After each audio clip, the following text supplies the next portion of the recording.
And the reason is because owning a business is really hard. If you own a small business, you have to wear a lot of hats every day. And whether you're a sole proprietor or you have a small team, you're going to do things you never thought you would ever do in any given day, and you're going to take on more work than you've ever imagined.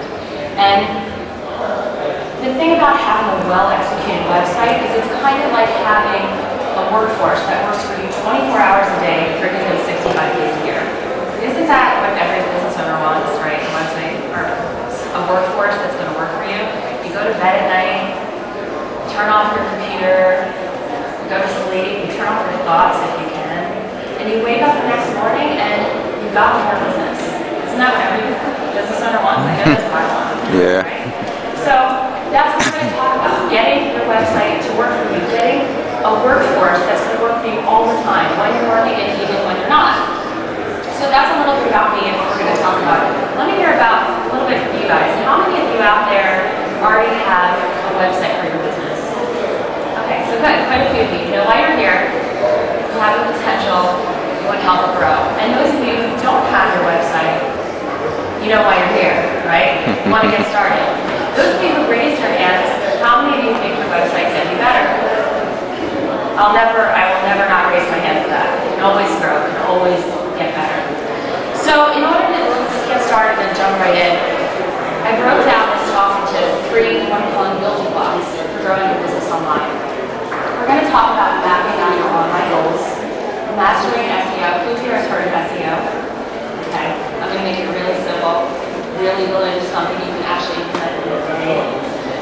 And writing good content, because in the end, the way the world is today, most likely your customer's first interaction with you is going to be, or with your business, is going to be online, right? So if you don't communicate clearly, your customers aren't going to feel like they can trust you, they're not going to feel comfortable, and ultimately they're not going to feel like they can buy from you.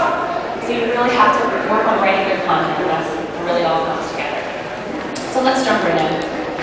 I'm going to ask you a couple of really big picture questions that you have to know the answer to or you can't grow up online business.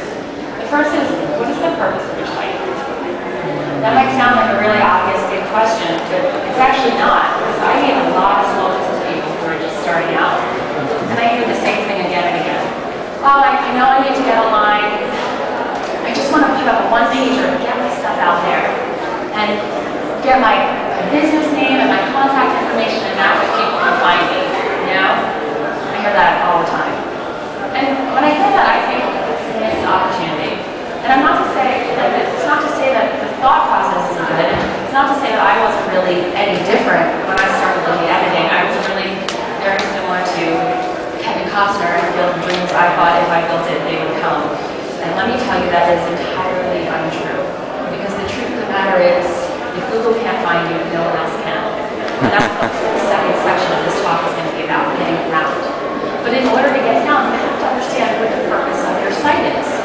So think about it, really break it down. Are you building a site in order to gain exposure? Right?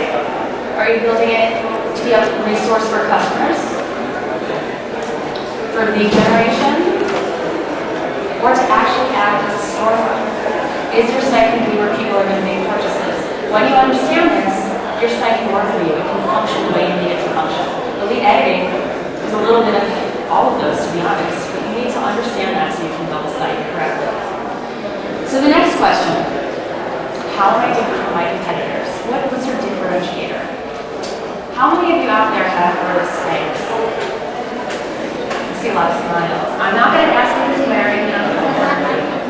For the men in the audience who didn't raise your hands, trust me when I say your wives, girlfriends, daughters, sisters, mothers, they have all heard of Spanx.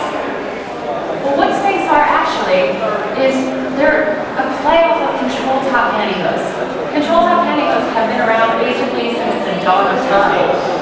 But Sarah Blakely created Spanx out of her 2-bedroom apartment and now has a $1 billion company. How does she do that? Well, I don't think anyone says it better than her. So she says, when I'm putting out a product or service, I ask myself a question, why am I different? And if I can't answer this question, how can I expect anyone else to? I think that's the perfect way to say this. People's attention spans online are something like 8 or 9 seconds. tell them what it is you want to tell them, right? You better really carefully communicate what it is that makes you different. Are you doing something just slightly different from your competitors? Are you offering something up that's